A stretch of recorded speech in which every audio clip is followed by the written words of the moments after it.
to the Nest Podcast, your home for nerd entertainment and sports talk, where your hosts, Brandon and Zach, hash out what's happening in video games and sports every week. Enjoy the show!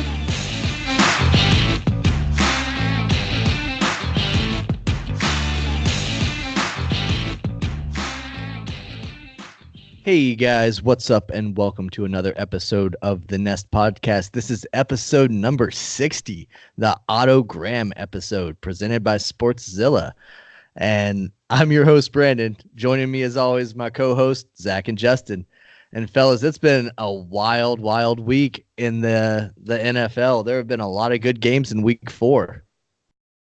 Yeah. You know, we were just talking before we came online. We were watching, a lot of the Sunday night football and a lot of the games on Sunday. But before that, there was a hell of a weekend Saturday for the college. I know you guys both were talking about how you were watching the Clemson and Carolina game. There was a nail biter down to the end. Yeah, for sure. I think that was one where people didn't expect North Carolina to put up anything, much less lose by only 1. So I don't know what that says. Does that say Clemson isn't all that, or does that say North Carolina just showed up that day?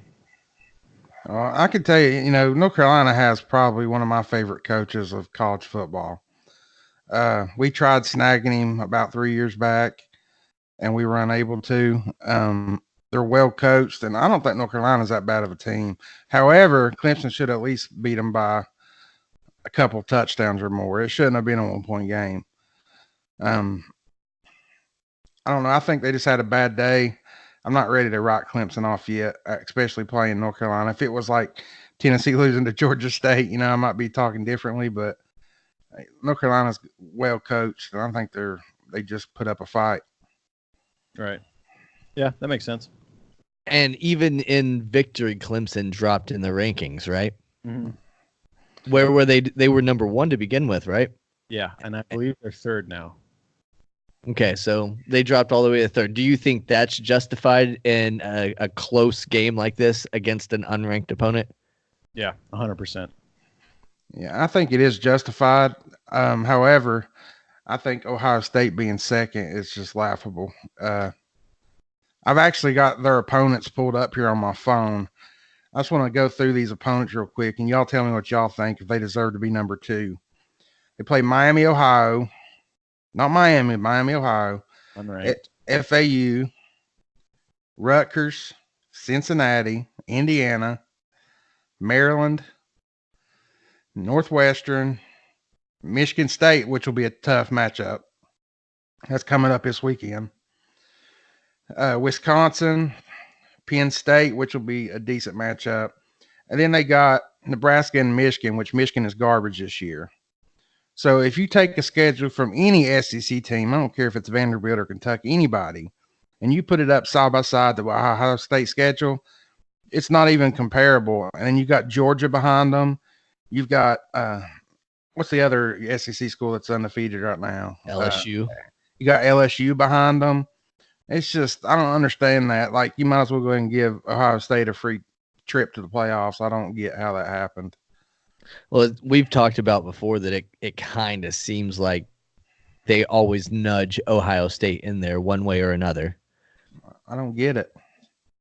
They sell tickets. They have legions and legions of fans, and that's what it's all about at the end of the day, the almighty dollar.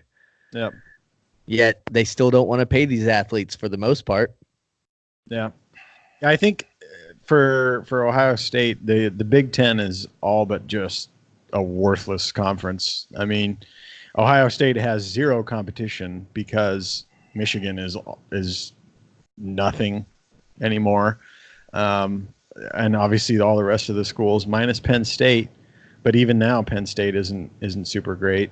Michigan State's pretty good this year. Michigan State of all schools is now better than the rest of the lot, and that's a poor excuse for a schedule. I mean, they're playing a lot of teams in their conference, but their conference is weak, so that doesn't really say a lot for Ohio State. Yeah, but at the same time, you also can't penalize them for being in a weaker conference.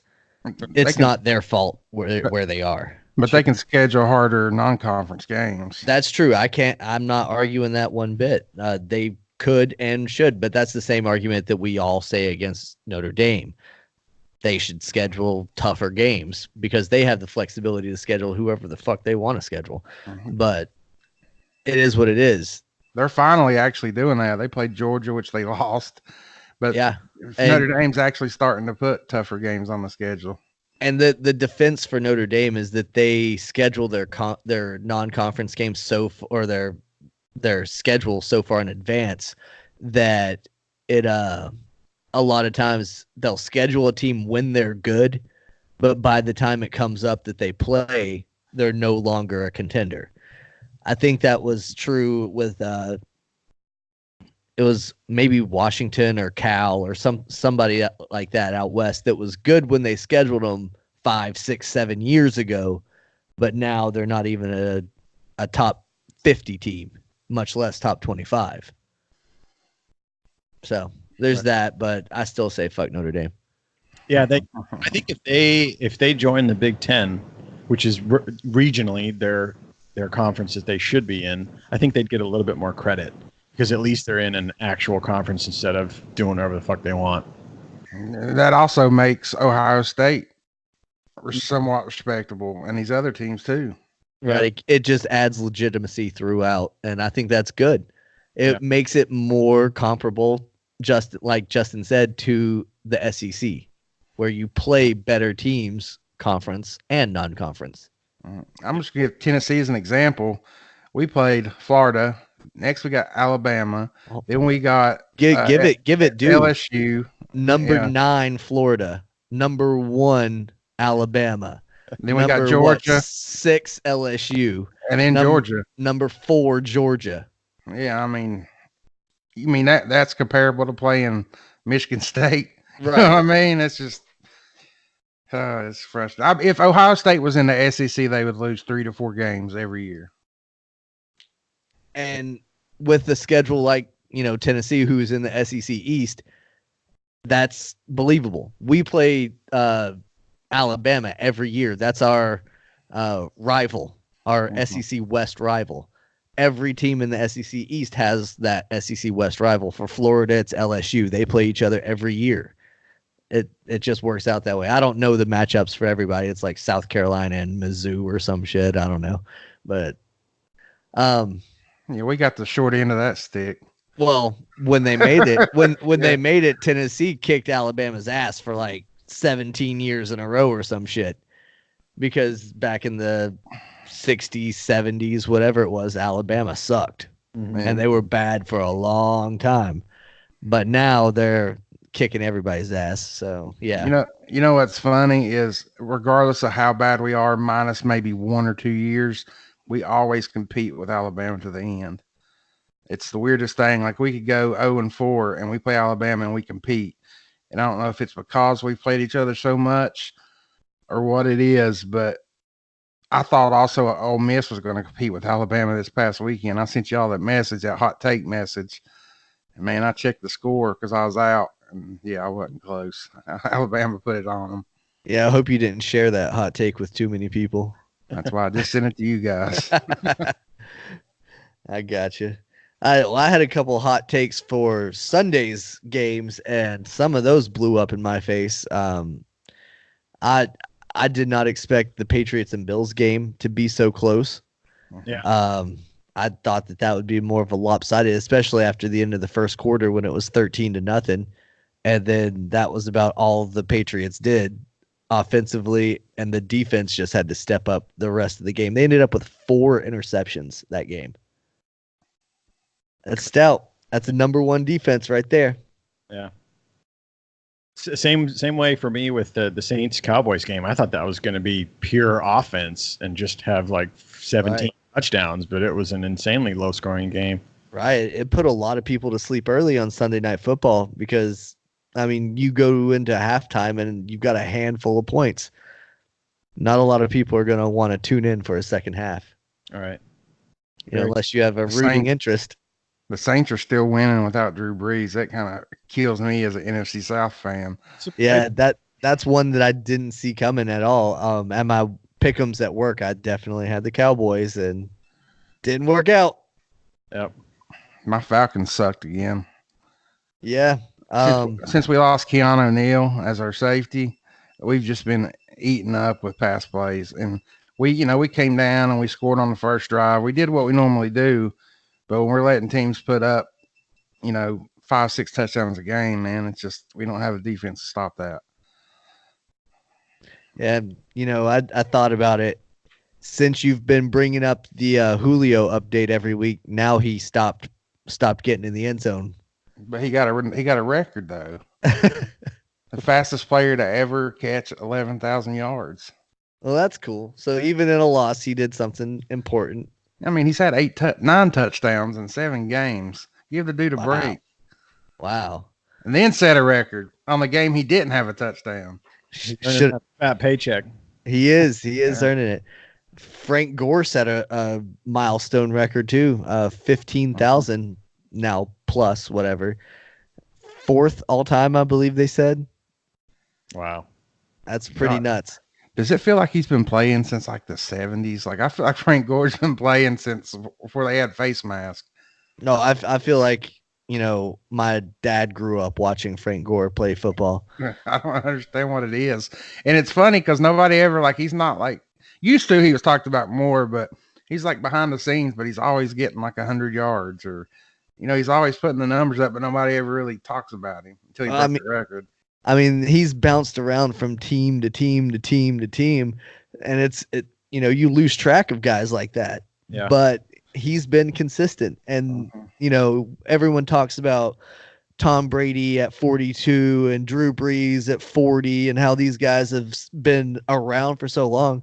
Frank Gore belongs in that conversation as well. 15, 16 years as a running back. That's a long time. That's rare too. Very rare. I mean, that's why he's one of 4 or 5 people that have hit 15,000 in their career, because it's such a rough position. People don't last. Right. Yeah, I was going to say, I don't even remember what team he made a name for himself on, if he even did. 49ers. He was with the 49ers for a while. I believe he was with the Colts for a few seasons. 49ers was the bulk. That's when he was out on the West Coast. Yeah, he was a beast back then. He played with Kaepernick on that Super Bowl team, didn't they? Wasn't he on that squad?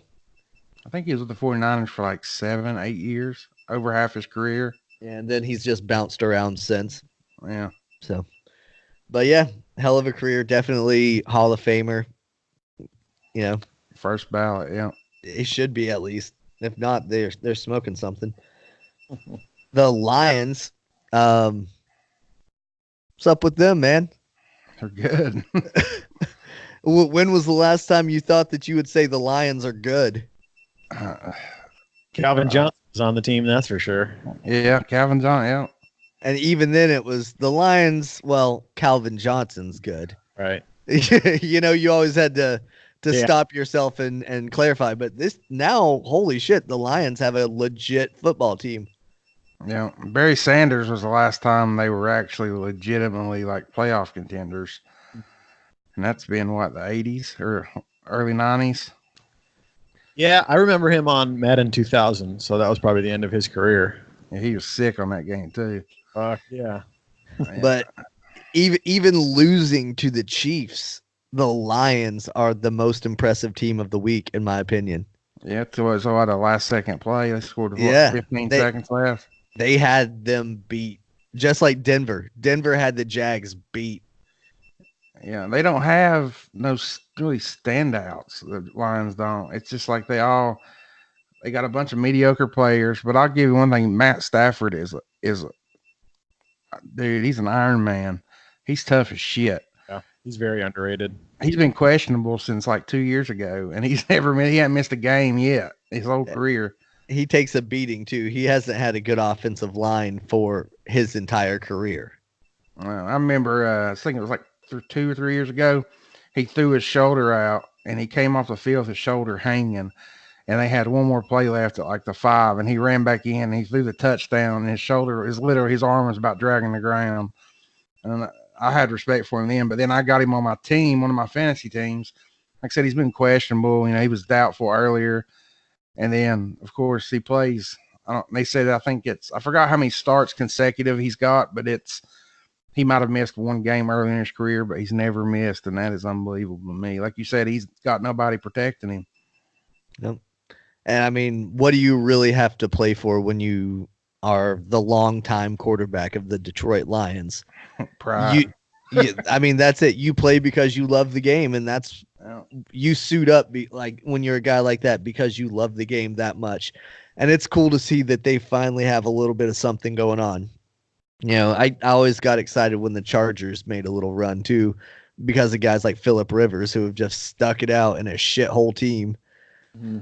And then if they ever sniff success, it's like, all right, good for you guys. So, but it'll make Thanksgiving interesting this year with the Lions. Yeah. But the Chiefs continued their winning ways. 2 years in a row, they've started 4-0. Patrick Mahomes, out there throwing all of his no looks and all of his crazy little weird passes and stuff that he likes to do. Eventually, that will bite him in the ass, I think. Yeah, I think.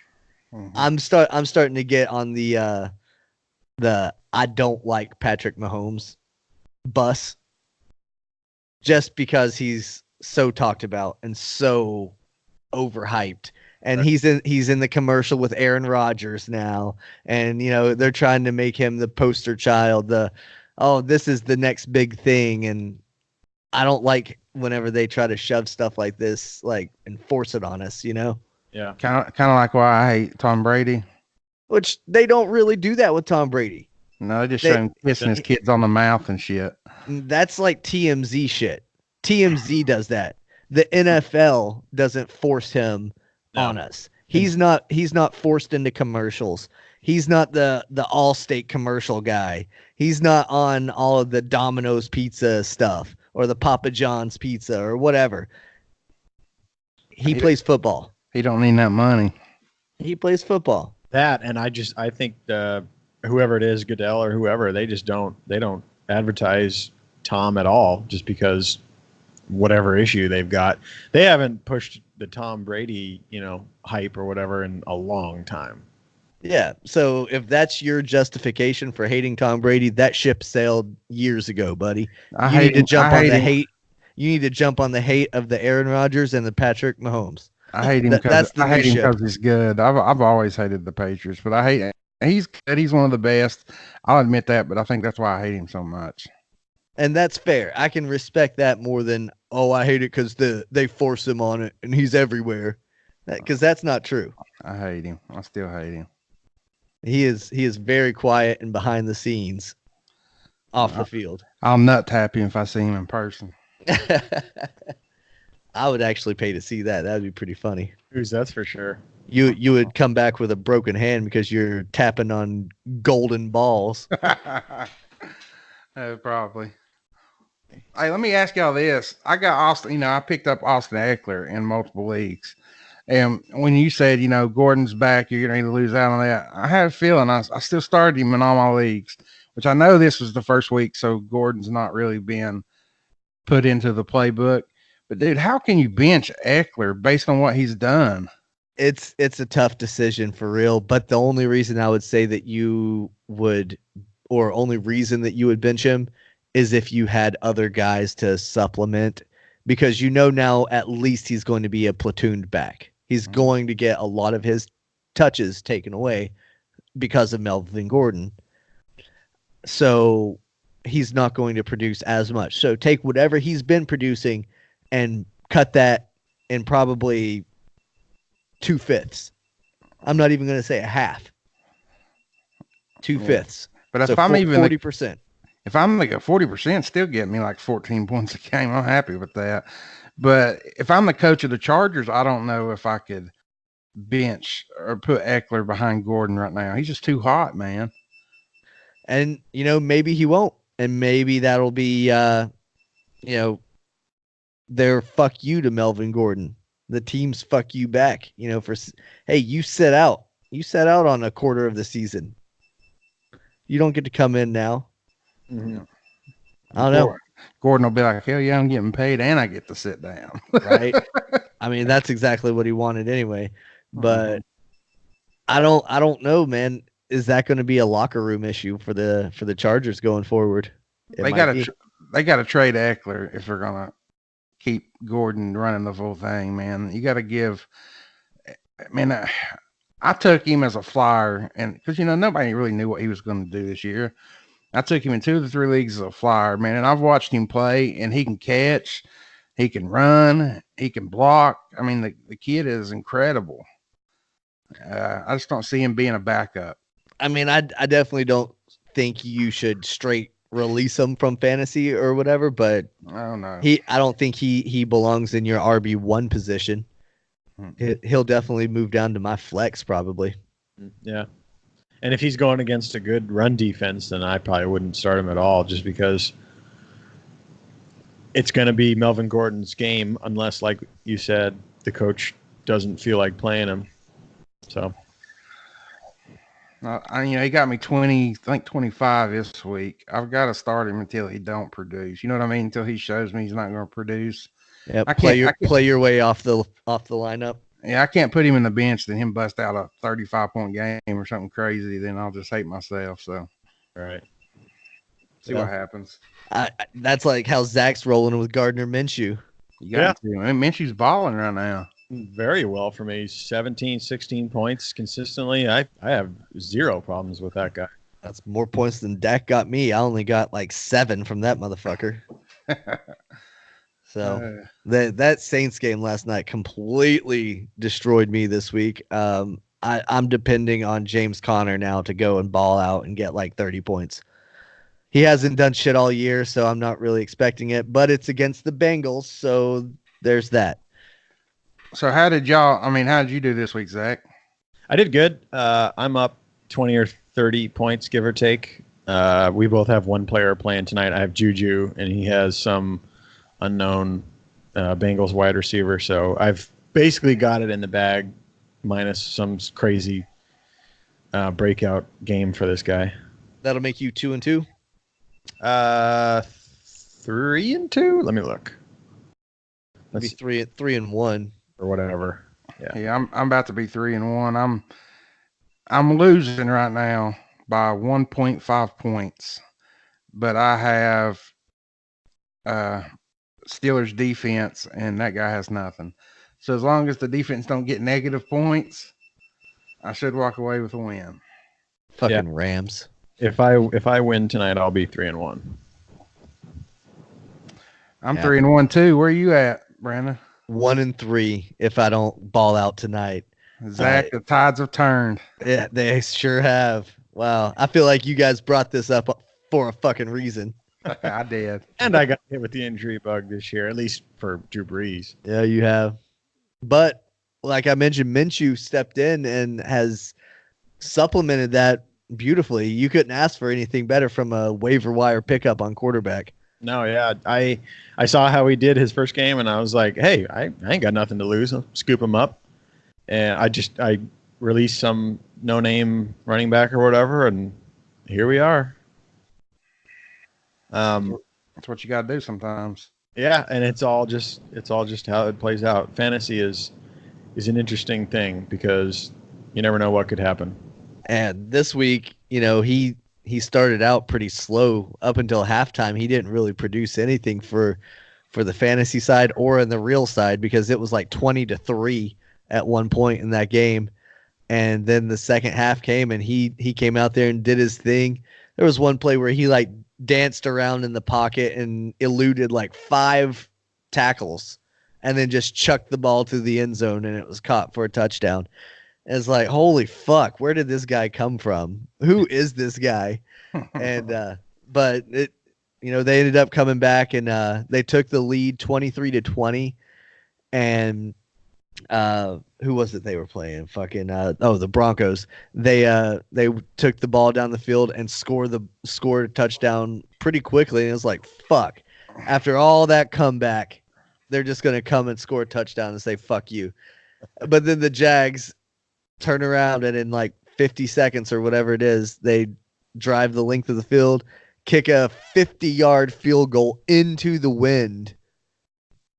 It's good. Jags win. That's crazy. Go ahead, Justin. I was going to say, I think you're getting ready to say it too. You know that Uncle Rico Yeah. came to visit him. I was going to say, who's really enjoying all this Minshew mania minus Minshew himself and Jags fans is Uncle Rico. Yeah, his career has been revitalized. I've heard about him. I had to tell my wife who he was. She never saw Napoleon Dynamite, never heard of it, didn't know anything about it. Yeah. My wife didn't have TV and shit in their house growing up. She knows nothing of pop culture. It's so hilarious to like mention anything. It's like, you've never seen Seinfeld? Really? Married with Children? You have no fucking clue what that is? So it's crazy. The stuff that we grew up on, she knows nothing of it. Napoleon Dynamite is a funny one because it's a funny movie, but it's not like hilarious. But for whatever reason, it just caught wind and it just took the fuck off. Me, Tina. All the winners in that was probably what helped. Yeah, that definitely made it better, as it was so quotable. Everything was so dumb, but it was so quotable. Whenever it came out, I worked at Hot Topic in Johnson City, and we sold all the T-shirts, the stickers, the little pins. Vote for Pedro, all of that shit. Yeah, and kids would come in droves and just buy it. Yeah. $20 a pop for these T-shirts with Napoleon and Tina the llama just standing there, like looking weird, or Uncle Rico holding a football and stuff. I mean, I bet that now could, probably catch you a good $50 on eBay for the Uncle Rico ones. Mm-hmm. Yeah, I know. The part where he's on the bike and he's like, "That's a sick bike. You ever took it off any sweet jumps?" I used to say that all the time to people when I'd see somebody with a bike. Yes. I don't know why, but for some reason that one part has resonated with me for my entire life. That's your little tie to Napoleon Dynamite. That's funny. Oh, yeah. That movie's so fucking dumb, though. Oh, stupid. Damn near every actor in that movie came and went with that movie. Uh-huh. Which is John Heder, the Napoleon. He was in another movie called, was it The Benchwarmers? Yeah, he was. He was the guy that always wore the helmet. Yeah. And sun, wasn't he? Huh? Or was that somebody else? No, that was Nick Swartzen, the guy that was afraid of the sun. Yeah, it was Swartzen. Yeah. But he was in that movie. But yeah, other than that, I can't really think of anything else that they. No, one other. He was in a movie with fucking Will Ferrell, the figure skating movie. Yeah. Blades of Glory. Nice. He was in that movie too. But yeah, not too many other movies afterwards. But Napoleon Dynamite, it was huge, and it was so low budget. Mm-hmm. It was filmed on a very, very low budget. Obviously, it kind of sucked. So, our Browns, they are at the top of the AFC North. Mm-hmm. We did it. We cheered them all the way to the top. That was pretty surprising to me, to be honest. I with how good Lamar Jackson has looked, I was pretty scared for the Browns. I told you about Lamar Jackson 2 weeks ago. I said, wait until he plays a decent team. And you were like, I don't know, man. He's looking like an MVP to me. And the Browns are now decent, apparently. Well, they played the Chiefs first. Mm-hmm. And that made them really look mediocre. And then now they played the Browns defense, which the Browns defense hasn't been bad all season. Huh. It's been their lack of productivity on offense. Mm-hmm. Their defense has been good for what it's worth. They balled out this week, though. Yeah, they balled out this week. They were exceptional this week. But if you look at the season across the board, they haven't been bad on defense. It's been their lack of scoring. That's why everybody's been talking about Baker Mayfield. Is he overrated? Is this offense overrated and stuff like that? Have you seen the little back and forth between Baker and Rex Ryan? Yeah. That's pretty fucking crazy. Rex Ryan calling him overrated, Mind you, Rex Ryan has a tattoo of his wife wearing a Mark Sanchez jersey on his arm. Talk about overrated.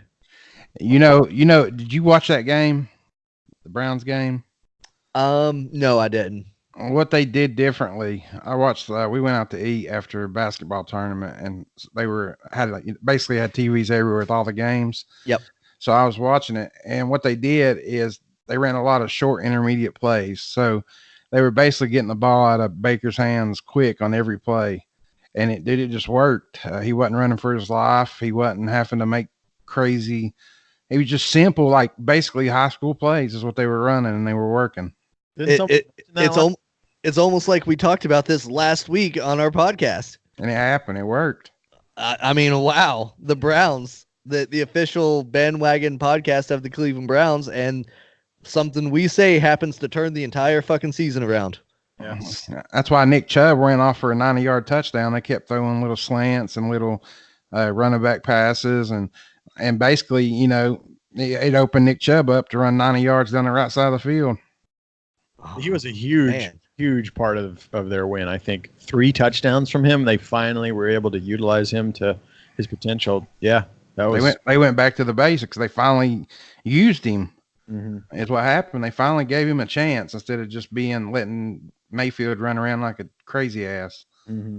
It's going to show that the tried and true method of being a quarterback and throwing the ball or handing the ball off is much more successful, not only for the long term, but in the short term as well, because running around and dancing around in the pocket, unless you're Minshew for some reason, is not working. It's not good.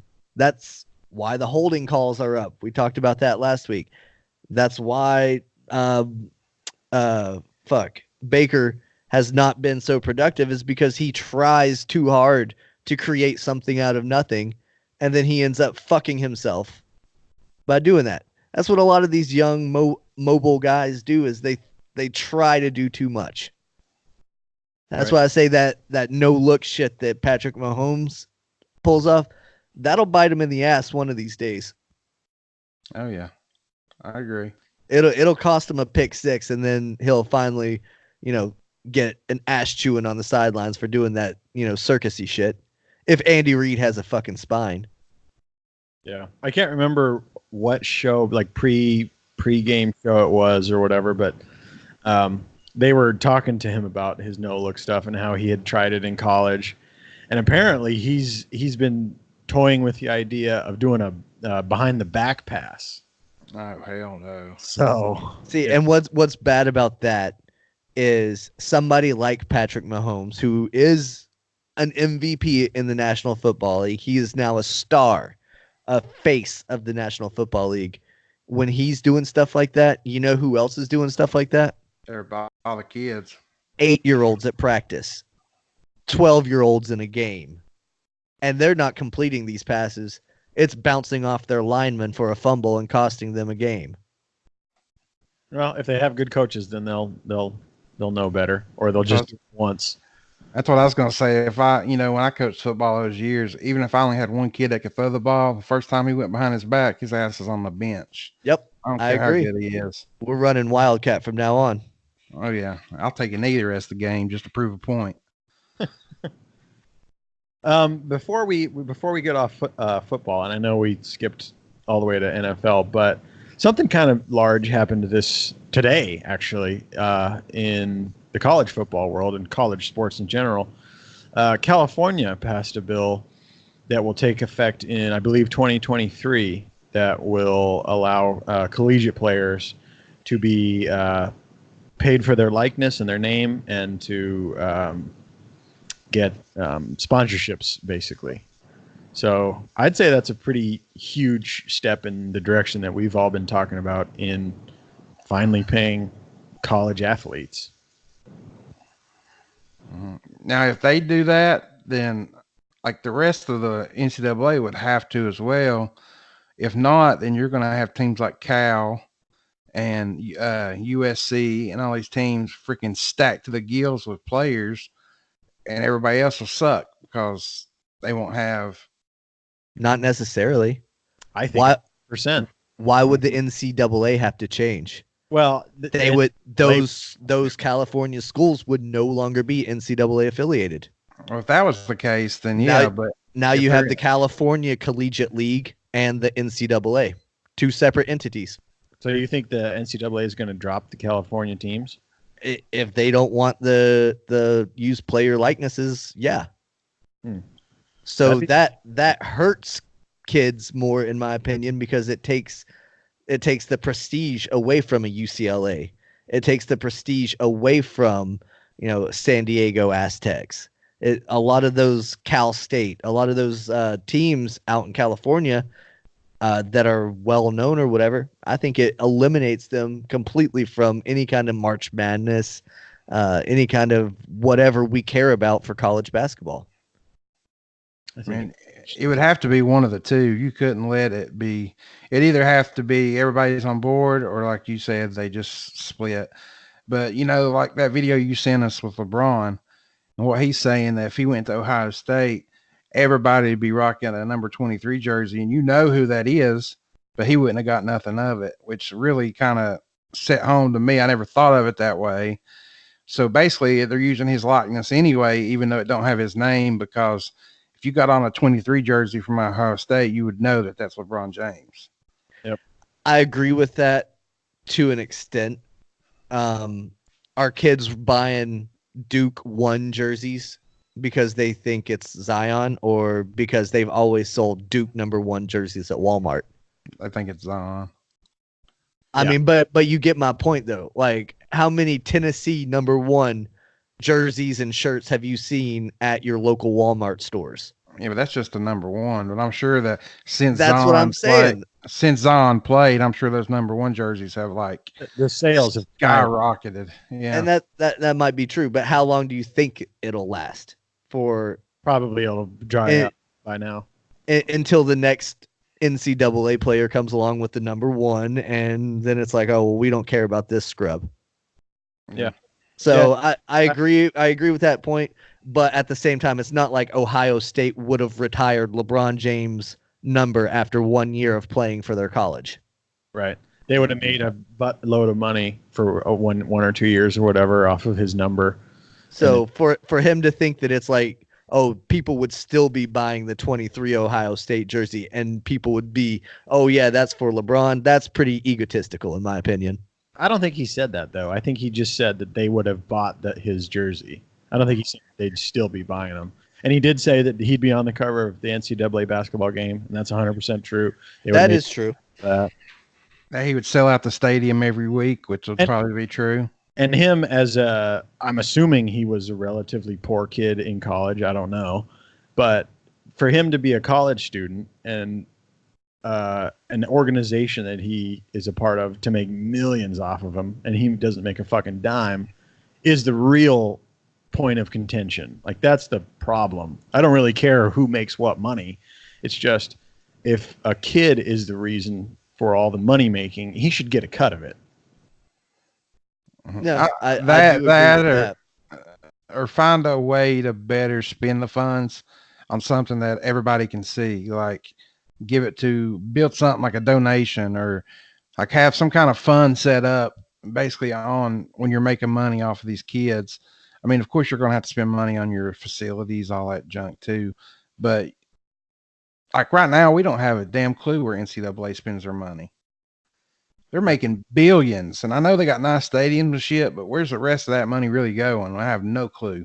Yeah, and I don't imagine a whole bunch of coaches are making a bunch of money. There's obviously a few that make good money, but I'm sure for the most part, the coach at San Diego State or at whatever other small little college doesn't make all that much money. Probably like $300K. So who knows where it's going. And another thing I don't know if people realize is a lot of schools, my wife's in particular, that I can remember off of firsthand knowledge, or secondhand, I guess, for me. But anyway, for her school, 51% of her tuition went to athletics. So like $60,000 worth of debt, half of that went to your sports teams, which is another weird thing to me. That's not even counting all those ticket sales, all the jerseys, it's crazy, man. Well, for a lot of college students, ticket sales is part of your tuition. Yeah, but not 60 grand. No, not worth. 60 grand, but I mean, that's part of your tuition, whether you go to the game or not. There are tons and tons of college kids that don't go to college football games, Yep. but for 4 years or whatever, they pay to go to every college football game. Yep.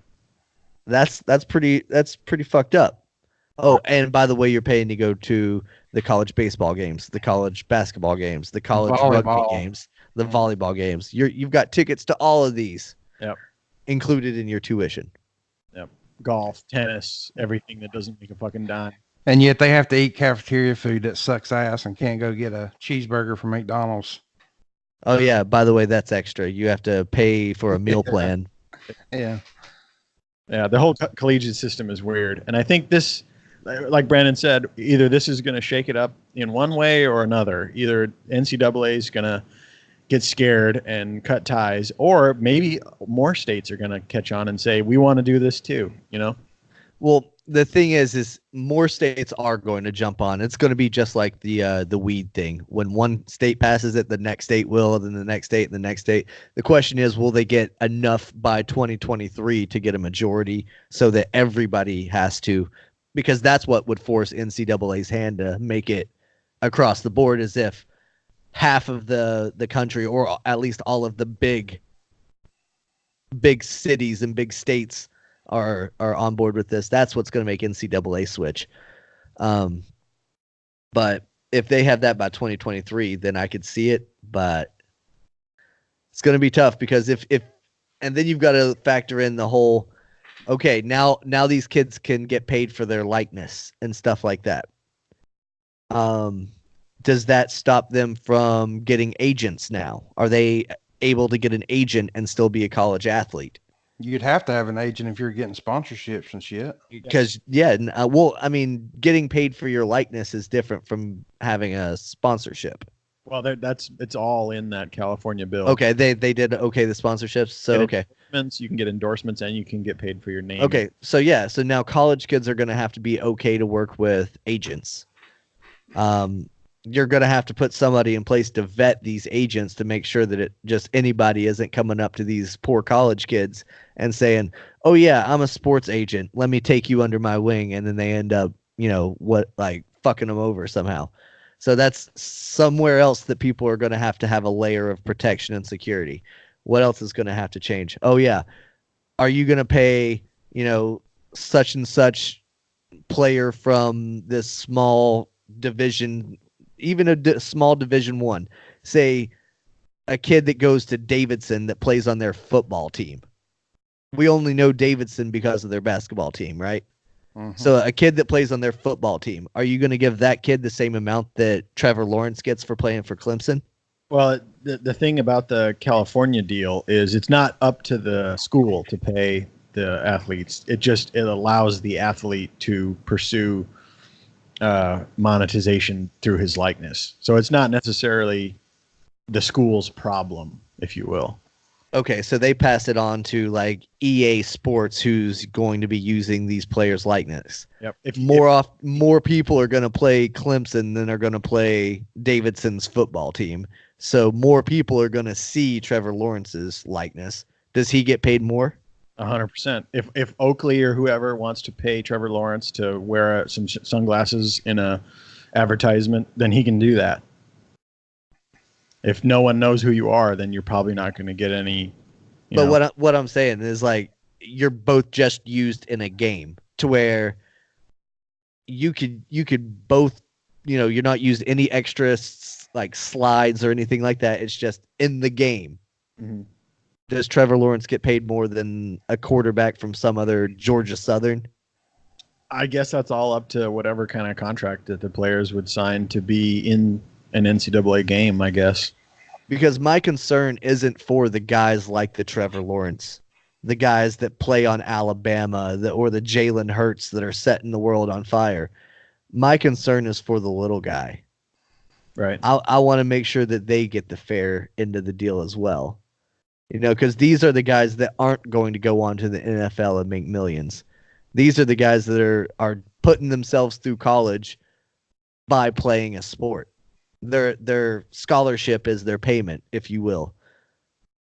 Right. Unlike these guys that are making the millions. Those are the guys that I want to make sure are taken care of. The way I see it, it's kind of like everybody wants to get recruited by Tennessee and Alabama and Georgia, but some of them aren't good enough. I like how you slid Tennessee in there ahead of I had Alabama to. and Georgia. Everybody, Brandon. I had to. See. But only the best players get picked up by these teams, right? These SEC big time teams. Right. So these other guys, that gives them, hey, if I'm gonna get paid, I got to bust my ass right now in high school so I can make a Division I top school, so I can get paid. If Joe Smo from Davidson didn't make any of these schools, then that's on him. Just like in the NFL, you got some players that make the practice squad for $100,000. You've got players like Julio making $2-3 million a week. It's kind of the same way. If you want to get paid, then fucking go to Division II if you have to, bust your fucking ass, get picked up by a bigger school, get that money. It'll just come more like a business than just a school. Mm-hmm. Yeah, if that makes sense. And then also you'll have to go out there and you'll have to find a good agent and you'll have to put yourself out there. And I think that's where social media will come even more in play. Social media is going to have to, all these people are going to have to be on social media. And that's just, they got to promote themselves. That's just part of it. It's just part of them learning a business before they make it to the NFL or the real world.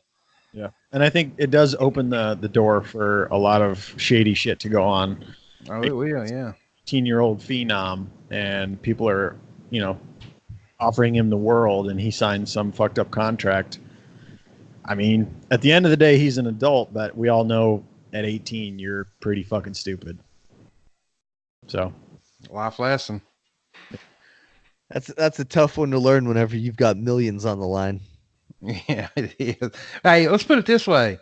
At least we got NCAA, and we'll have fucking team. We'll have, instead of just number whatever, we'll have NCAA back with the damn names. We don't have to download the cheat codes. Fuck, I hope so. Yeah, but we're talking about this going into effect for California in 2023.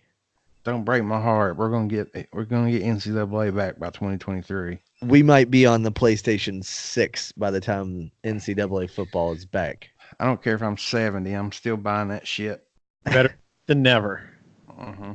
I just know that if this does take effect, I'm going to have to switch my major ASAP and go into sports marketing instead of IT. I mean, that's what I was thinking about the whole time. It's like, man, if all of a sudden all of these college athletes need agents, there's going to be a boom of people that's going into sports management, sports marketing, and stuff like that. That's going to become all of a sudden a huge major for people in college. So yeah, getting in now would be ideal. Yeah, unless like Brandon said, and the NCAA just fucking halts it. Well, and that's if it doesn't catch on. If it catches on and spreads to state, I would say if Texas gets on board, Florida, if the SEC starts to get on board with a lot of this stuff, the ACC for a lot of their basketball teams, if these, Michigans and Wisconsins, these major university states start getting, who knows? Yeah. It's going to take 2 or 3 big states for something to happen, I think. I said this last year on this episode. NCAA is like the biggest mafia in the world. Oh, yeah. There's somebody in the back pulling strings. They're going to find a way to make it benefit them before they do the kids. And that's just unfortunate, but that's how NCAA has always been. Yep. Yeah, it's a weird thing. I think for certain players like LeBron, as he said, he wouldn't have made all that money, but he did make money, seeing as how he went straight into the pros.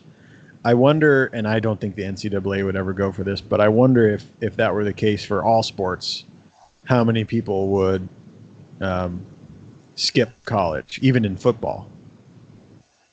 I think the difference is in football, during those years that you're in college playing against bigger and better competition, you grow a lot. I mean, just physically, you grow a lot from 18 to 21 and 22.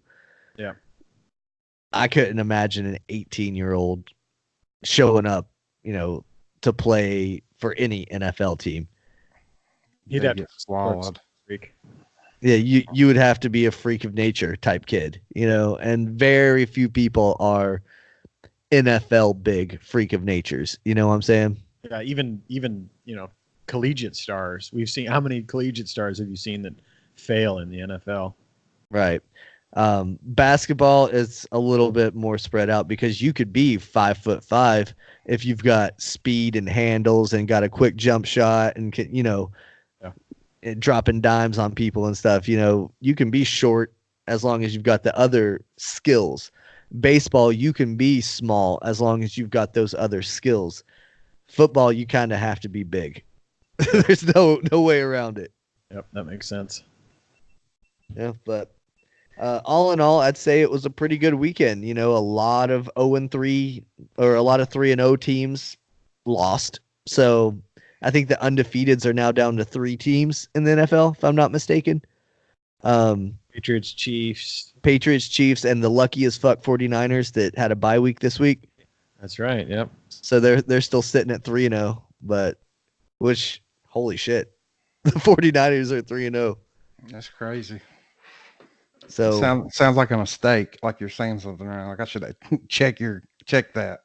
Yeah. Right. Yeah. You might have to no, that's actually a fact. The 49ers are undefeated right now. Yep. That's wild. All in all, a good week though. I guess the kids out in California have something to celebrate, getting paid. The Packers lost. The Cowboys lost. It's always a good thing. And the MLB postseason is about to start. Yep. And Zach, I see you're rocking the St. Louis hat. Do you want to go ahead and finally give the announcement? Yeah, it took all 162 games, but the Cardinals clinched the NL Central Division. It really no shit came down to the wire.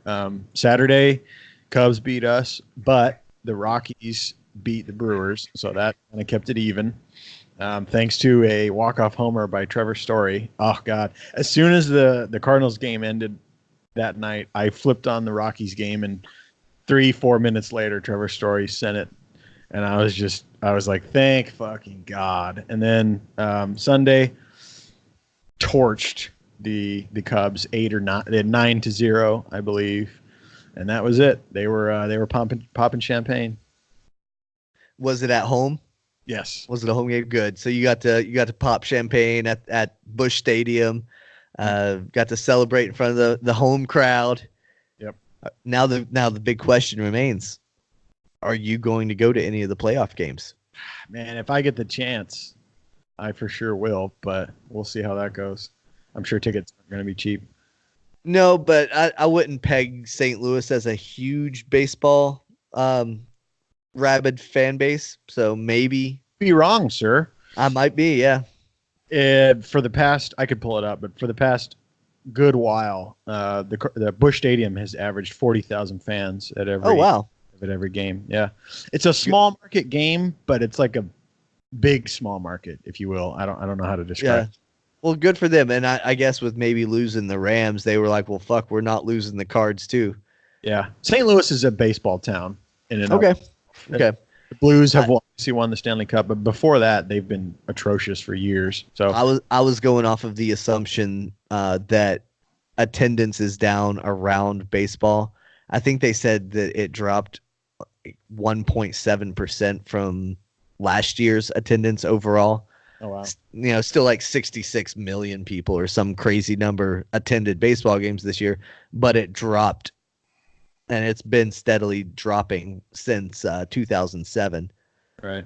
Which sucks. It means fewer and fewer people are going to baseball games, in part because it's so expensive to go to a ball game. Yeah, it is. Obviously, the tickets are expensive, and then if you're going to eat at the stadium, it's very expensive. If you're going to drink, it's super expensive. And for a sport that has 162 games a year, you would think that the games would be a little bit more affordable, but you can get tickets to NBA games, which they play half of what the MLB plays for about the same price. Yep. You can get bleacher seats in baseball for relatively cheap, but I'm talking like if you want to get decent seats. But at some of these teams that don't really sell out, like the Rays and the Marlins and the Royals and places like that, you can find cheap seats. But it sucks to be a fan of a team that sells out. Yeah. Because you have to pay top dollar if you want to go to a game. Right. But we're on to the NLDS. Game 1 is Thursday, so Justin and I will be tuning in, of course, and then Brandon will be as well, I'm sure. Yeah, I'm going to be watching that series closely because I know you guys both have something on the line here too. We made a pizza bet. You guys made a little pizza bet. We did offline, and I'm excited to see how that plays out. I've previously 0-3. I recently lost a pizza to Brandon. That was last year, last NFL season. Just to let you know how it goes, and you can ask Brandon about this, Zach. You don't have to get it the second they win. He basically waited 3 weeks, and I was out shopping, and he called me and he said, "Hey, I sure would love some pizza right now." So I said, "Okay." Pulled out my phone, ordered the pizza. You had it within 30 minutes? 40 minutes. Yeah, it was at the front door. Just whenever you feel like eating pizza. But I'm hoping I finally win one. I've never won a pizza bet. Well, this will be my first pizza bet, so we'll see how this goes. It's a pretty cool little concept, and I mean, it's pretty basic. You stick to a large one topping, or if they have the specials that are around the same price, whatever it is. But it's nothing crazy. You're not going to go and order the the biggest, baddest combo that they have that's like $50 plus wings plus a drink and blah blah blah. So it's pretty safe. It's pretty cool. And what's cool about it too is, like I said, he's in St. Louis and Brandon's in Florida. If you guys are out there and you have a buddy that lives across the way, I just ask him where the closest place is, get the number from him. I call it in, pay it over the phone, and get his address. And it's just a cool way to pay for a bet without having to be in the same area. Yeah. And I mean, you could do it the whole PayPal or Venmo way, but this is more fun. It's like, hey, order me a pizza, bitch. Yeah, it does make it a lot more fun. Allison called me and she said she heard me talking and giving an address in Florida. She said, "Are you ordering a pizza from Florida?" I was like, "Yeah, I lost a bet." And I have bets at work all the time for subs, for chicken tender sandwiches that we'll bet on football games or basketball games or whatever. It's like, all right, yeah, I'll put a sandwich down for that. And I've lost more of those than I've won. It's fun though. It gives you like that little bit extra to root for your team. Yeah. So, and your pizza bet was for the entire series, right? The winner of the series. Yeah. And Justin's taking the Atlanta Braves, and Zach's taking his St. Louis Cardinals. Yep. So obviously, I know which ones you guys are cheering for. For me, I think that it's going to be the Braves. Yeah, it's scary. I'm not gonna lie. It's they've got huge weapons. But I think, like we talked about last week, the only thing we have over them is, I would say, a better starting pitching. Fuck, my brain just farted. Like, do you think your entire staff is good enough? Or at least three. Yeah. Your top three. Yeah. Mm-hmm. Okay. I mean, the only ones that I'm really familiar with, Flaherty and Miles Michaelis. Mm. Are you gonna throw Wainwright in as the third? Yeah, I guess he's on or off, honestly, at his age now. He's had good games, but he's also, lost it in the fourth and had to go to the bullpen for the rest of the game. So it's obviously 100% Flaherty is the go-to guy, but he can only play once every 5 days. So someone's got to pick up his slack. And the series starts in Atlanta. Mm-hmm. So Atlanta has the home field. Who will the Braves be trotting out on game 1? Do you know, Justin? I have no idea. You don't? I've been following their offense pretty good, but I hadn't really followed pitching too closely. I'm getting into it here recently, but Playoffs tend to do that to people. I think it would be Max. What's his last name? The dude who used to play for the Astros. Keuchel? Dallas Keuchel? Yeah, Keuchel. I think Keuchel will start. But He was a reliever. No, he's a starter. Yeah, I think he'll either play that first or second game. But like I said, I've just now started getting back into it because I got to keep up with you guys with baseball. So, hey, we've been here all year, baby. And last year. Last year was better for me because the Red Sox won the entire thing. So, yep, that was good. Like I said, I grew up, man, pitching my whole life, played all through school. Just fell out of love with it, man. I don't know if it's where I played so much at a young age or what, but I used to follow baseball like it was nothing, collect cards. A huge King Griffey fan. Like I said, I was a pitcher, first baseman, third baseman, played all stars, travel ball. I did it all. And I think like I said, around my junior year of high school, I was just done with it. Like I didn't want anything to do with it. It was just boring as shit to me. And I'm just now, and then neither one of my kids stuck with it. Like I said, one of them went to boxing, one went to basketball, but I'm just now getting back into it, and I think I'm gonna start following a little bit closely. Yeah, go ahead. It helps to have a team that's actually doing well. Yeah. I mean, it's hard. It's really hard to follow the long season of baseball when your team just sucks the whole year. So, yeah, it does. This year was painful for the Red Sox for many, many reasons. They finished their season quietly on Sunday with a walk-off win against the Baltimore Orioles. The game saw fireworks and it saw possibly the catch of the year by the Orioles. Holy fuck. That was sick. He robbed that bomb, but I don't even remember dude's name, but holy hell, he caught that. Oh. I mean, I thought he broke his damn hip. I was watching and the catch happened and I dropped what I had in my hand and like kind of focused in to make sure that I saw what I thought that I saw. I was like, no way did he catch that and not die in the process. Yeah, that was insanity. He climbed the fucking wall. It was just, yeah, that might be catch of the year. It was just, and like, talk about unnecessary. Like, you're the Orioles. You've lost 100+ games. This is the last game of the season, but he's still out there balling.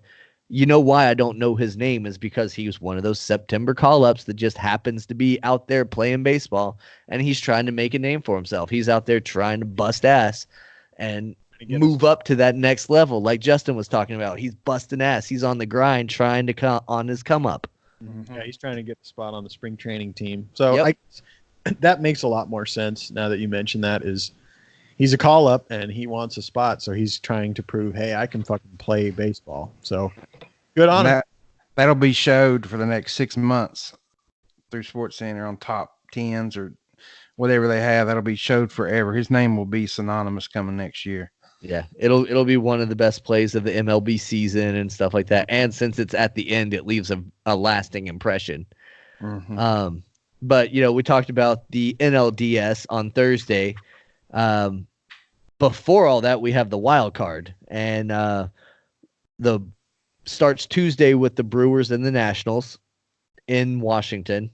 So not only did you guys snub the Brewers out of the division, you also made them the second wild card team, which means they have to go on the road. Much harder to win on the road, as you know. So kind of sticking it to the man there. And we also have the AL wild card all the way over in Oakland when the Rays and the A's battle it out in Oakland Coliseum, the biggest void in all of baseball. And that'll be Wednesday. Yeah, that'll be interesting. I'll be interested to see who the Nationals pick to pitch and who the Rays pick to pitch. I'm wondering if the Rays will go Charlie Morton. If I'm the Rays, I go... I might go Tyler Glasnow. Don't know the name.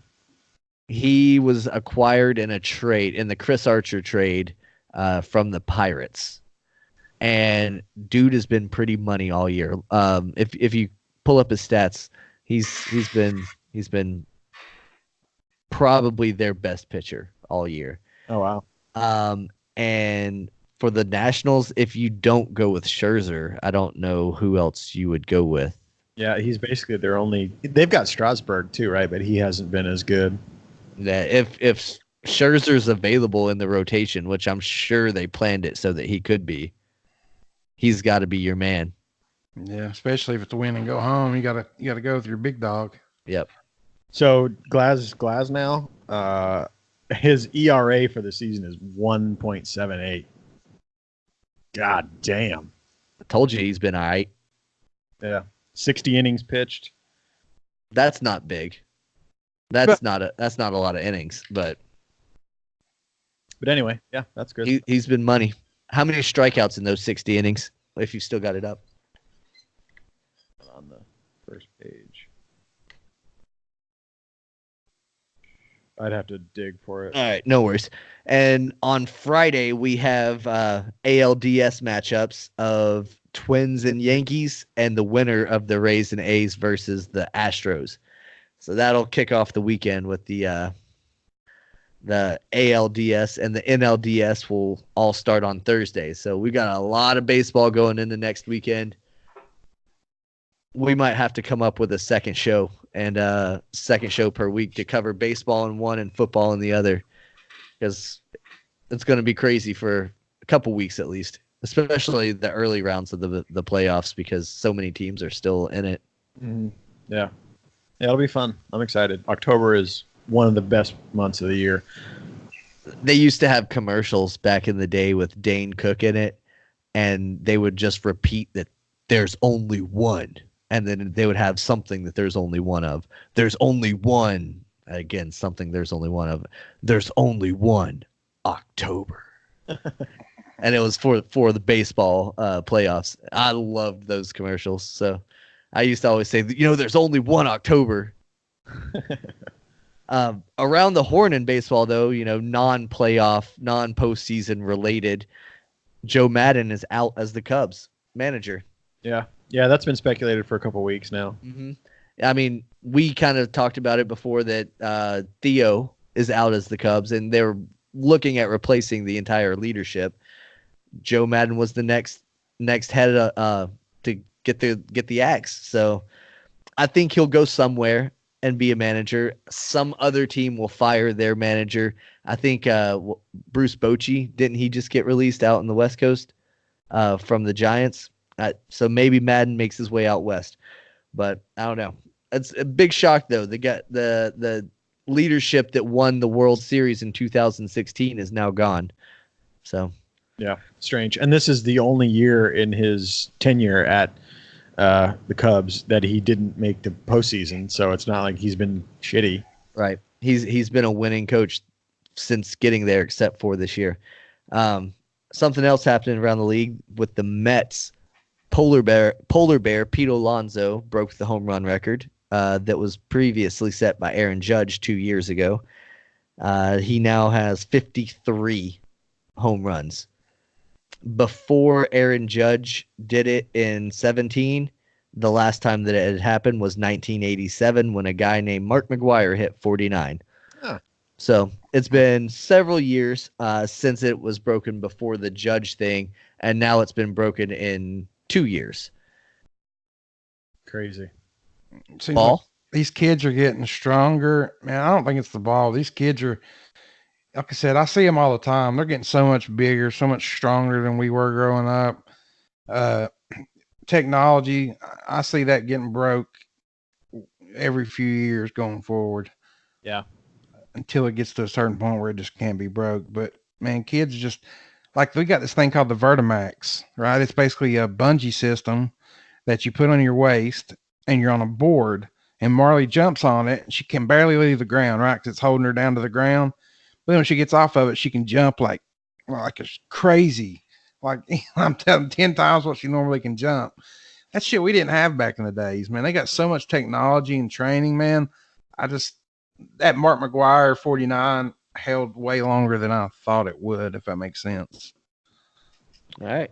I said, the ball, as a joke or whatever, but Madison Bumgarner formally joined Justin Verlander's outspoken complaint saying that he also thinks that the ball has been changed. So several MLB pitchers have come out and said, and not just, scrubs that give up bombs all the time.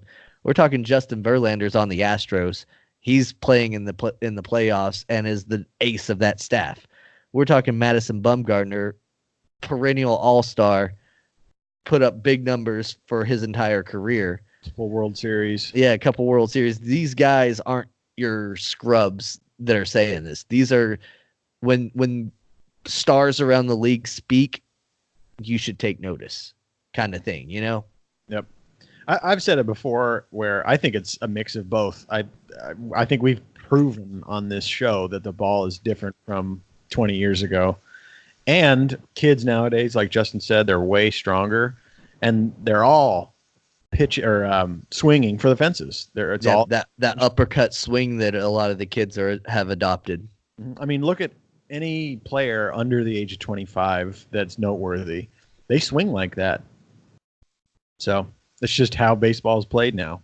It's not about get on base and steal bases and do all that. It's hit a home run. So all of it comes together, and Echo just straight took off this year. So, somebody was making the argument that the reason that baseball has gotten to that point to where kids are swinging like that and all that is because years and years and years of coaches failing to correct the mechanics of these kids. So the coaches, blaming it all the way down to the little league level, blaming these coaches for not correcting these kids for trying to elevate the ball to go over the fences and stuff like that. And that's what sparked the whole trend of, the uppercut swing that launches balls over the fence if you hit them just right or whatever. I don't know. I think it's another piece of advice that's been passed down from generation to generation. You know how you fix that? When we played the Little League, 200 feet was a pretty good distance. Like, you had to smack the ball. Nowadays, for these damn kids, 200 feet ain't shit. Move the fences back. Everything's changed. The evolution of baseball has changed tenfold, but the size of the Little League field has never changed. Well, then are you going to say that they need to extend the fences at every level of play also? All the way. I think Little League, Babe Ruth, yes. And once you get into high school and stuff, that's been proven. I mean, that's hard to do regardless, But like I said, a Little League at 200 yards, shit. That's a long ass fence. 200 feet. Yeah, they're going to encourage the uppercut swing because hell, all these kids from the worst kid on the team could probably hit one out. Okay. Back when if you put it, say, I see what you're saying. 250, 300, then that uppercut swing is going to get outs left and right. So you're going to have to go Pop-ups. back to the basics. And they're going to learn more of the mechanically correct swing. Yeah. Instead. Okay, I get that logic, and that is a good suggestion. But I think these kids are always going to be swinging for the fences, and it's because of sage old wisdom passed down from baseball player to baseball player for as long as baseball's been a sport, and that is chicks dig the long ball. Yeah, they do. So if you're hitting homers, Yeah. you're banging chicks. What would you rather do? Get a single or get a homer? I mean, that's an easy choice. I was fat. That was the reason I always tried to hit homers, because if I hit it over the fence, I could jog. The Babe Ruth method. If I didn't hit it over the fence, then I'm more likely either getting a single or getting thrown out. That's my theory. So I tried to hit home runs every time. Well, I mean that it is what it is. You're also a pitcher, so you full on were Babe Ruth, weren't you? Oh yeah, dude, I was fat, and I could heave the damn ball though. Hey, CC Sabathia is not a thin man, but he's made a career out of heaving a ball. The reason I thought about Big Little part. League, did you watch the Little League World Series any this year? Yeah, I caught a little bit of it. Dude, I caught the Louisiana team in the final 2-3 games that they played. Dude, they hit so many damn home runs, it's ridiculous. That's what I'm saying. Like these kids are bombing home runs like 150 feet past the fence, like in the damn parking lots and shit. Right. And they're all using that uppercut swing that the coaches aren't correcting and stuff. And that's what that article or whatever was saying, was these coaches at the Little League level aren't correcting it. And they're not. No. But to your point, it's not the coach's fault that they can do that. It's the rules that need to extend that fence out that would prevent that. You think we should get rid of the metal bat? I think that's something that needs to go away. If you're going to expect, or if you're going to demand that the professional level has to have metal bat or wooden bat, then I think other levels lower down should also have wooden bats. Problem is, wooden bats are more expensive than the metal to not only purchase, but to produce. They're a lot heavier too. Yeah. That makes sense. And they break, and I'm sure it breaks and you have to go buy a new one. You know, poor families that just have a kid that has a glove that, you know, the kid's had since whatever. It was his dad's. It was his dad's glove that got handed down. You know, this glove's 35 years old or whatever. You know, they don't have the money to go buy a new wooden bat every other week whenever some Greg Maddux-esque kid is buzzing them on the inside and making them foul off at the handle and breaking the bat. You know what's good with them old gloves? I still got my old glove from back when I played ball. And dude, that damn thing is so loose. I can like flap with it like this. Yeah. Like it's so broke in. It's like a second hand. Yeah. I can't explain it. Old gloves are the shit. That leather is just so malleable. I remember I'd get a brand new glove. It cost like $100. And the first thing I'd do was put a ball in it, put rubber bands around it, and sling it in the fucking dirt. Yeah. That's what you got to do, man. That's why old gloves are the shit. Yeah. I bought a glove whenever my son was born, and I'm finally starting to use it a lot more because he and I play baseball so much. So I figured, I was like, I'm going to buy this glove and we'll break it in over the course of, you know, however many years it takes. Yeah. So I thought that was the cool way to kind of measure his baseball life. You know what you can do now? It's weird. At Dick's, I bought Marley's last glove. She played a few years ago. I know what you're about to say, and I don't like it. That damn machine, when they beat it, I mean, it don't break it in like good, but it breaks it in enough that if she needed to go play, like if she lost her glove, she could play with it. But you still got to put the rubber band around it, put it under your pillow, under your bed, that kind of shit. Put it in the oven, all the old tricks. All the old hacks, yep. Toothpaste in the oven. Yeah, that makes it actually really soft, and it smells better. Gloves stink after a while.